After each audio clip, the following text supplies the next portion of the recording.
Okay, guys, I don't know exactly how this is going to splice together. We ran into some technical issues where Zoom meeting had a limit on time for three people, which I told Justin and Liam off the air briefly for a couple minutes there that it had never caused an issue for us, but our meeting ended because we met the time limit.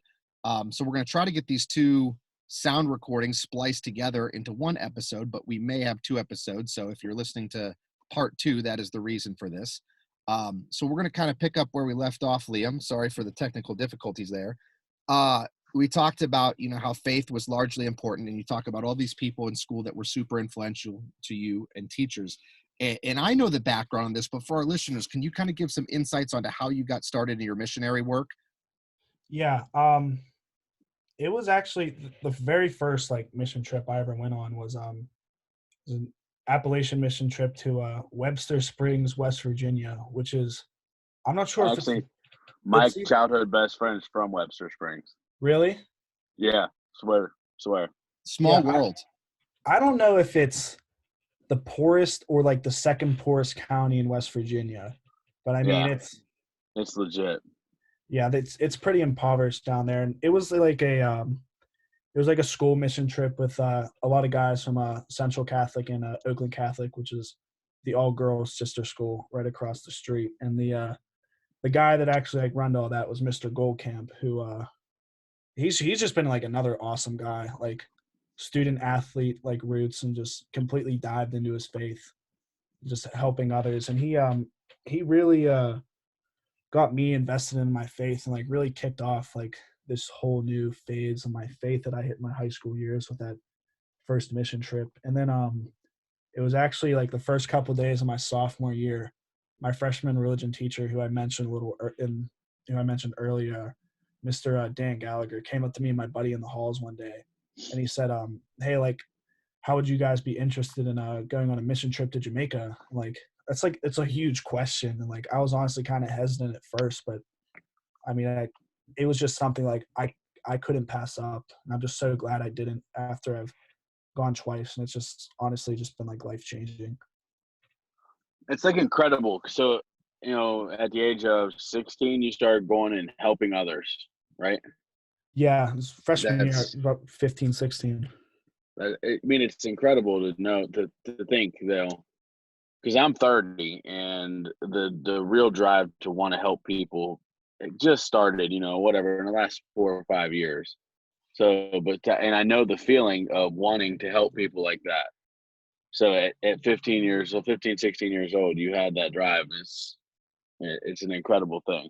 maybe this kind of hints at how mature uh, and with it you were at such an early age, Liam. But I think that at least for me, because I kind of tend to side with Justin here, that my desire to help other people kind of came later on in life. As I got into teaching and coaching and training and stuff. And for me, it was one of those things where I would not say that I'm anywhere near self mastery by any means.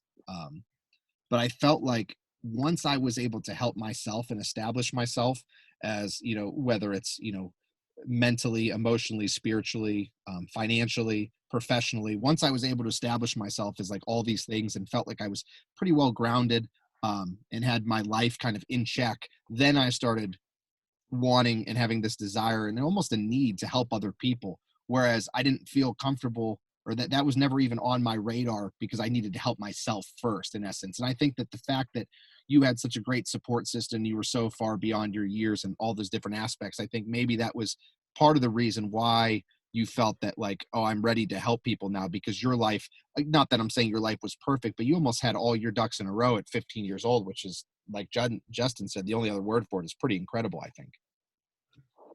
Yeah, I mean, like I said, like I'm really lucky. I wouldn't say it's I I wouldn't give credit to anything internally, and I would more lean on the side of that I'm more of just a product of my environment. I mean, like I said, like Central Catholic, I mean, like it's not a normal school. Like it it really changes boys into men. That's kind of cliche, but I mean, like I think like it does speak some truth in that. And like even like our teachers and stuff, like they treat us like men. They don't see us as boys, and like they expect the service, and the high athletics and just like the high level of academics, and like it's just like the expectation and the standard set by the school and like all the guys that have come before us. Hmm. Yeah, it's So definitely it's almost unreal. like when so it's almost like when expectations are so high, you have no choice but to meet the expectations, and through that you find the ability to want to meet them. Yeah. So I mean, like because of those expectations, like I've enjoyed like what I have to do, and like I definitely see it continuing like later in my life, like when I necessarily don't have those same expectations to like to do those things, and like my best friends, like they're the same way. Like I mean, like we like hold each other accountable, and like if they're all going on a mission trip, you don't want to be that one friend that's like, oh no, like I don't want to go. So what kind of things do you guys do on your mission trips, if you don't mind? Yeah, so the first one down to Webster Springs is more, it's a lot more like labor and just like building projects and stuff, just being out in the sun, like gloves and tools and stuff. And then my two trips to Jamaica, it's there's a little bit of like labor involved in like building projects and stuff, but like a lot of it is just spending time with like the residents, because the place that we go to, it's called a Mustard Seed Communities, and there's they have them all over the world, and like their goal is like take in the most vulnerable, and like that means like people that have disabled people that have just been like abandoned like as children, just like left to the streets and stuff. Like they take them in and take care of them, and I get to experience that in Jamaica. But like they also have ones in, like the Dominican Republic, and like also in Africa, and it's just an awesome organization. And it's like the whole thing about it is just like just to be able to spend time with them. Some of them are unable to, they're completely dependent on others. Some of them can't walk. They need to be fed, stuff like that. It's like we help some of the nurses down there who are, the nurses down there honestly just miracle workers. They devote their entire life to just helping these people. Like we get to help them out. If they need a project done, we'll do it. If they need help feeding them, we'll do it. And like most of the time, like for the ones that are able, we'll just mess around and like play soccer with them or something. And it's pretty cool to see them play soccer, which is something like I'm personally kind of foreign to. But yeah, it's just been awesome. And like it's definitely tough recently with like the coronavirus, and they're definitely at a disadvantage, and like they're losing so much money for like mission trips and stuff, and they've been on my thoughts and prayers for a while recently. What are some of the biggest takeaways that you have, um, or whether it's spiritual, whether it's emotional? I'm sure there's probably so many things that you could take away from such an experience, or experiences plural because you do it annually. But what are some things that off the top of your head stuck out in your mind that you felt better off as a person because you went on these trips, and maybe kind of some those insights might inspire other people to do the same? Yeah, I mean, it's the most humbling experience my entire life. Like I said, like I've been blessed, like I've been a student athlete, I had good grades. I'm blessed enough to play like Division 1 football. And like most of the time, like it's hard to not, I don't know, kind of get up on yourself and be a little bit self-centered about that stuff. Like when you go down there, you realize, you see what they're going through, and you realize how absolutely pointless like football or like grades or like being able to play football in colleges compared to like some of the stuff they go through, just like the real issue, just the real issues in the world. And it definitely broadened my horizons just to realize like what's important in life. And it's just really helped me just feel a need to help others. Kind of like how I mentioned earlier, like those expectations, I guess, like they've turned into a like a desire. Like it's something that I want to do and continue for the rest of my life. That's really cool because I think that Yeah. sometimes expectations, and you see it in all facets of life, young people are so impressionable, and they're so influenced by their surroundings and their environment, which you kind of attested to. You said, I'm a product of my environment. And when you have such high expectations for individuals, my dad always used to say, I probably said it on air before. My dad uses this quote to this day. He always told me, um, to whom much is given, much is expected. And because I did have a good upbringing and I did have a strong supportive family, I wasn't in any financial trouble growing up. I kind of had the world handed to me on a silver platter, for lack of a better phrase, just when I look back at it retrospectively. Um, and so, like, I feel like sometimes, though, people who have really high expectations, predominantly in sports, I can see that actually working against them. Maybe they don't deal with pressure so well, or they eventually get, distance. They purposefully distance themselves from a sport because they've been engulfed in it their whole life. I see it at a very high burnout rate with, physical sports, like it's wrestling. Wrestling is very physical. It's very mental. So a lot of the wrestlers I know, once it comes time to play in college, and a lot of them have scholarship offers, they don't want to do it. They don't want to wrestle in college because it's almost so overwhelming, and there were so many difficult expectations, and there's a lot of breakdowns, a lot of tears throughout the course of, a wrestler's career. So I think that, like, it's really neat to see how the expectations molded you, and it's almost like you answered all the expectations perfectly, whereas some, especially kids your age, aren't always able to handle the pressure of the expectations being so high. I think not only is that a testament to, how mature you are, but also the quality of, like you alluded to earlier, your environment and your parents and your upbringing and your faith and all that kind of molded together, I would think. Yeah. Yeah, like, similar to like what you said, like I've had like a relatively, I wouldn't say easy, but like I've been given a lot in my life, and like a lot has been expected of me. And like I don't think there's anything wrong with being raised as like with like a silver spoon, I guess, and like having things given to you is like, as long as you have like a blue collar mentality, just like attack life with that attitude. And like like I said, like it turns into a desire, and like those expectations kind of just, they go out the window. Like you kind of forget about them, but like they're kind of like the roots that like kind of put you on this path.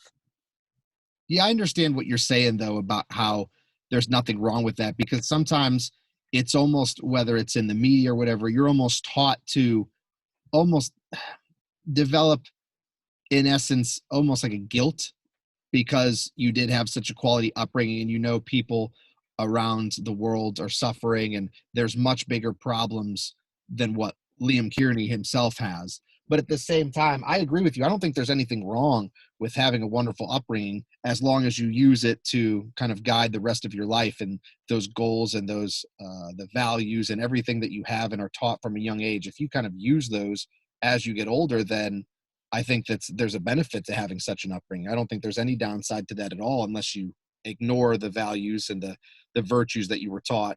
So if you came up in this family that taught you about serviceship, and taught you about the importance of grades, and you have a very faith-based family, if you were to just kind of ignore that and go on your everyday life, and not do anything with those talents or those blessings that your parents gave you, well, then yeah, I think it would be a bad thing. But in your instance, I don't think so at all. Yeah, no, yeah, like my parents have just, I mean, the people that are raised in, I guess, kind of those like those situations where things are given to them, like they're in that situation because it was either their parents or someone before them, like had an incredible work ethic to get there. Yeah, And I mean, I think like if you get that recognition, and you're blessed to be able in that situation, you have a responsibility to pass down that, the importance of a work ethic, like down to your kids and stuff. And I think my parents have really done well for me with that, because like I know, like growing up, like my dad didn't come from like the most like wealthiest or family, and like he really didn't have a lot. He wasn't like, he didn't have some like big fancy education and stuff. Like he just had a work ethic, and like that's been the number one, like he's shoved number one things he shoved down my throat in my life. for sure. And I can say it's, Justin and I kind of discuss it every episode that we have a guest on, where it seems like all of these successful people had a ton of support from their parents and their families, directly and indirectly. And, my parents were much the same way. And the story that kind of I always tell, because it kind of hits home with me, and kind of, it was one of those, I don't want to say an epiphany, because like it's not like the movies where you have these like groundbreaking aha moments all the time that make you such a better person and completely alter or change the route of your life. But for me, one of the things that sticks out from childhood was turning 16, because naturally when you turn 16, everybody wants a car. And I grew up around some very wealthy friends. A lot of my friends had a ton of money, and their parents would buy them, these awesome cars for their 16th birthday. And I obviously wanted one. I'm a 16-year-old boy. Of course, I'm going to want a car for my 16th birthday. And I wasn't necessarily spoiled or picky at all. I just wanted a car. And my parents, financially speaking, were in a position where they could have bought me a car. My parents, weren't loaded by any means, but again, they were in a position where they could have bought me a car. And I remember they refused to buy me one. And of course, you're going to say, well, so and so has one. And, all my friends' parents buy them cars. Why didn't you buy me one? And my dad told me, he said, you can buy any car. He said, you can get any car you want. You're just going to have to buy it. And I was so mad at my parents that they kind of loomed over my head for years, where I was like, why would they not just buy me a car? This is ridiculous. Like, all my friends have cars. And once I got to college and I bought my car, my own car, the first vehicle that I had purchased, I can't tell you how gratifying that felt. And I know that it sounds corny, but it was an unbelievable feeling to know that I had bought that car and I earned it myself. And I've seen, some of my friends growing up that were given everything and they used it for the better. They internalized everything, their parents, all the values that their parents taught them, and they, turned out much like yourself, Liam.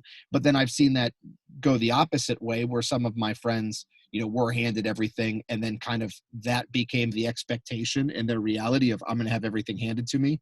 And then when they got to college, they just absolutely fell apart, or even unfortunately in adulthood, they fell apart because of that. So I definitely think that it can go both ways. Yeah, no, I've definitely For seen sure. that in my life. I at Central, there's some pretty there's a lot of wealthy families in the area. It's in a wealthier area, which is like Squirrel Hill. And you there's definitely a lot of kids that go both ways with that. And I see it every day when I go to school. Do you feel like you're constantly fighting a stigma of what Central Catholic stands for? You're in most people's visions, you're the spoiled, rich white kid who grows up with a wonderful family, go to a Catholic school where you guys wear shirt and ties to school and jackets every day. Is there a certain stigma or stereotype that comes along with that you feel like you have to fight sometimes? I know it may be a little bit I don't want to say unfamiliar, but you probably don't see it as much just because all of your friends are in the same boat as you. But when you branch out outside of your comfort zone and your little group of friends, do you notice that there's any type of typicast that gets kind of put on you like that? Oh yeah, no, I definitely notice it. I have a lot of friends at my home district, which is a Gateway, and they say things about Central, and I know other kids do too, but it honestly doesn't bother me that much because I know that what they're saying is not true. Hmm. I know that we're not all just rich preppy kids, or that yeah, Central recruits and stuff, or they give you scholarships for athletics and stuff like that. It honestly just doesn't bother me because I know it's not true. Yeah. How do you, and then the other question that I kind of thought that branches off of this a little different direction here. When you have all these things given to you and you use your talents and your environment so well and so successfully for yourself, with your faith, with family, with football, with anything you've ever done, it's almost like you're King Midas. Everything you touch turns to gold, for lack of a better phrase. Is it difficult? And I know you kind of touched on it a little bit earlier. Is it difficult to not let these things go to your head? And how do you handle compliments? Because I don't know about you and Justin, but for me, when I get complimented, sometimes I don't I don't want to say I handle it awkwardly, because I definitely don't. Um, I do. there's just times, yeah, where I don't know what to say to people, because and it even comes with stupid stuff, like listening to the podcast. When people tell me they listen to the podcast, it's almost like I feel unworthy that people spend an hour of their day listening to this, and I'm like, wow, I don't really know what to say. I don't feel worthy of that type of a compliment. So I've never really taken compliments well, and it's difficult for me to kind of, I'm not awkward necessarily about them. Justin, you know what I'm talking about? It's I just, it's weird. 100%. Yeah, I mean, I can remember telling you about excuse me, the kid that walking when I was walking out of Ram, and he said, "Hey, you guys have a podcast, right?" And I was like, I felt like Ricky Bobby when he was on the Talladega Nights and he was on the interview with his hands. I don't know what to do with my hands. Like, like I really did. Like I was like, yeah, thanks, and he didn't say anything. You know, what I mean, he didn't say anything that warranted thanks. You know what I mean? Yeah. Like, yeah, I handle compliments very awkwardly every time. So, like, Liam, do you feel like almost awkward when people continuously tell you how great you are or build your head up, or do you not really see that very often? No, I'm definitely awkward with it because I'm very uncomfortable when like I'm the topic of conversation and stuff because Hmm. I don't know. It's just I don't like when like people talk about me or like I don't like talking about myself and I don't know. I guess that's just like I don't want to boast myself up, like kind of just like an innate thing that I have. I mean, like I play offensive line. Like I don't get my name in the paper. I don't run for touchdowns and stuff like that. So I guess like that's just like been a part of me, I guess. And yeah, no, I That's definitely do. another I sports definitely do metaphor. get compliments awkwardly. Yeah, I Yeah, I agree. understand what you're saying 100% there. I like to talk about the things I'm doing, but me in general, I'm not a big fan of like, oh, look what I did. But I like to talk about the things that I did. You know what I mean? Like whenever, Charlie and I would train, I talk about some of the cool stuff we do in the gym because it's the coolest things that I do. You know what I mean? Like, but to say I don't understand how people do that, boasting about their accomplishments. You know what I mean? Yeah, no, Mhm. I'm the same way. I think that part of that too, again, I would probably have to assume that it comes from the parenting aspect as well, even though you said it was innate. So it's kind of born in you. I think part of it is because, like, if I were to ever give a big head about anything, my parents would shoot that down real fast, Yeah, almost to the point where you would feel guilty about anybody saying any compliments, because if anybody paid me a compliment in public, whether it was like sports related or academically, and my parents were there, they would always underplay it and undershoot it and say, oh, well, he's got plenty of work to do, or he could always work on this, kind of. And I knew what my parents, I didn't know at the time, but now I see what they were doing, because my dad growing up was one of those people that I felt like he was almost impossible to impress. Like, it was nothing that I would do athletically, academically, socially, even now professionally, like nothing. I don't want to say it wasn't good enough, because I never felt that way towards my dad. But it's just like he was impressed with very little, and it used to bother me growing up. And I would have talks with my mom, say like, "Well, why does Dad like, why does he not feel proud of me?" Even though he would tell me he was proud of me, there were always like a little bit of nuance with it, like, "But you need to do this or you need to do that." And looking back on it in hindsight, I realized that it was just him trying to make me better. And I realize now that I'm older and I'm an adult, I recognize everything that he was trying to do for me. So I'm sure, Liam, that you probably have your parents that kind of help underplay that a little bit to some degree.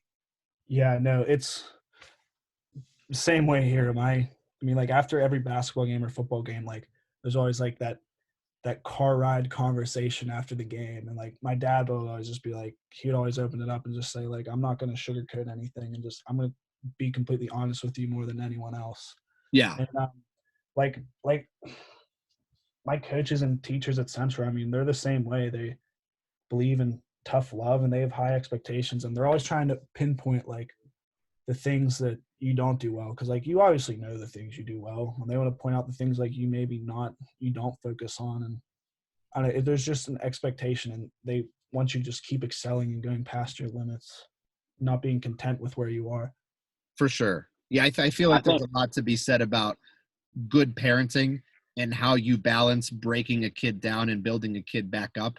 In personally, it's one of the things that I've been trying to master over the years, being an educator and being a coach, because everybody needs coached differently, everybody needs taught differently, and ultimately every kid needs parented differently. So sometimes it's very difficult for me, when I work with students early on, like in the school year, when you have a new group of kids, to figure out, which kids you can yell at, which kids you can only use positive reinforcement with, and kind of how to go about individualizing how you motivate each and every kid. Whereas your parents, after a while, they, have you down to a T. So they know exactly how to motivate you and how to do things for the best. Yeah, I no, think like that's everyone's good. different. I agree. I think it's real important to, like we talked about earlier with teachers, but I like to cluster in coaches and good parents and good coaches and good teachers into Yeah, because this I mean, thought. you're not just a product of, your parents. I mean, you have all those other influential pieces too. Right.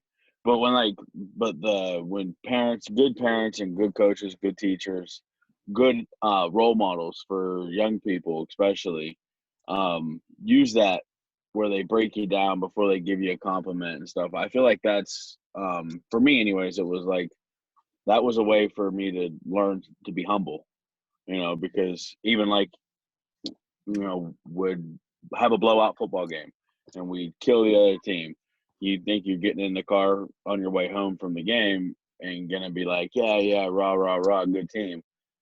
But there would be some negatives, You did have an offsides there, you should, be more disciplined, this, that, the other thing. Those things help you become humble. And I Mhm. think being humble is a huge portion of being successful. And then to play off that, I think being humble is a huge part to turning your interests and your servanthood, I guess, to other people. Yeah, true. All right, so Liam, every episode that we do, whenever we interview a guest, we kind of like to add a thematic element to the interview process. With you, we really like how you covered, balancing your faith and football and family and how all those kind of played a role in everything that you do and how you serve other people and how that's kind of one of the expectations that's now become ingrained as what you estimate is going to be a part of your everyday life. And we really like to bring everything back full circle to the podcast because the podcast, as you know, is the Chasing Dreams podcast. And we go over this spiel every episode where Justin came up with a unique set of questions that he likes to ask our listeners at the end of every episode, just to kind of bring things full circle and, again, kind of connect it back to the theme of the episode, which is chasing dreams. So, Justin, you want to shoot him with our weekly questions that we give out? Yes, I do.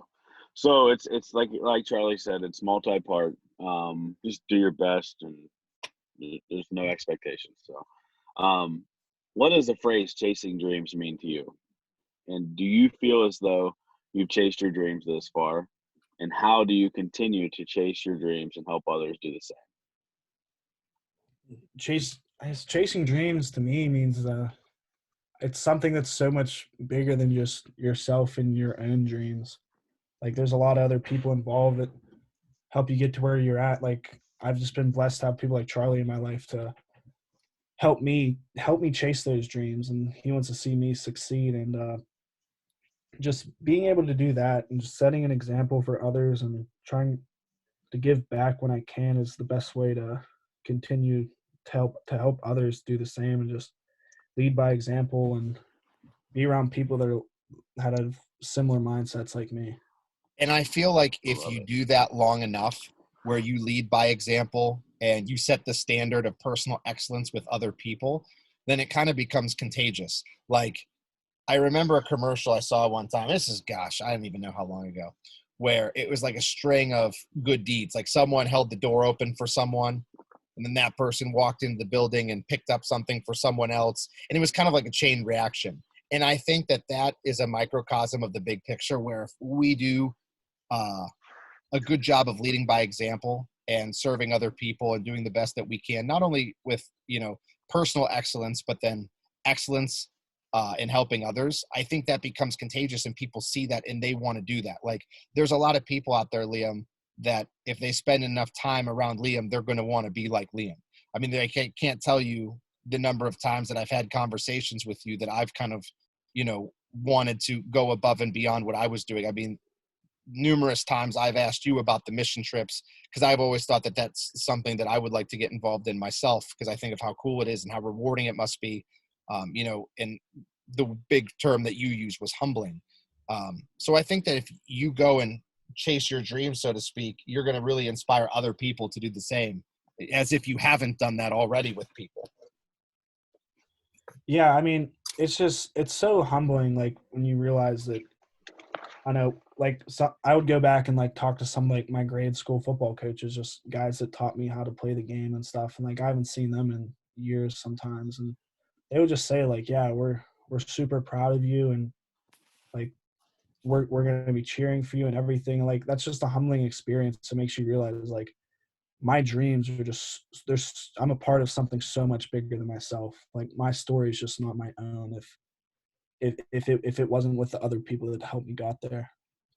And sometimes that I'm proud of you is the biggest compliment that anyone can ever give you. Yeah, that goes back to our first guest. Yeah. When Johnny, that was the big pivotal thing that Johnny said. If in my opinion, was looking at a kid and saying, "I'm proud of you." Well, Liam, we really appreciate you joining us. I think that would definitely be helpful, especially to some of our younger listeners who kind of find themselves getting caught up in trying to balance personal expectations and the expectations of the world around them, whether that's from, friends, family, the community, particularly in sports and academics. It can be overwhelming. So I think that the big takeaway message that you have is, obviously you want to focus on yourself with continuous work. Like you mentioned, you said, just stay busy and keep going, don't ever stop. Sometimes there's going to be overlap.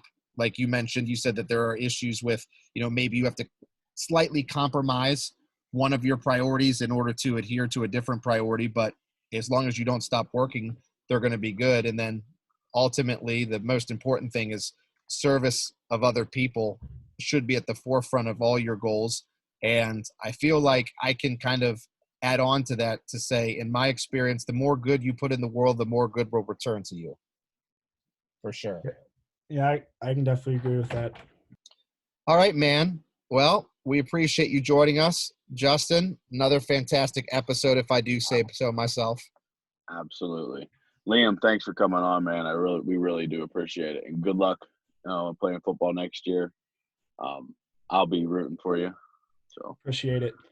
All right, guys. So with that, we have come to the end of another episode. This is the Chasing Dreams podcast, episode 23. So I am Charlie. For Justin and Liam, we are out, and we will see you guys next week.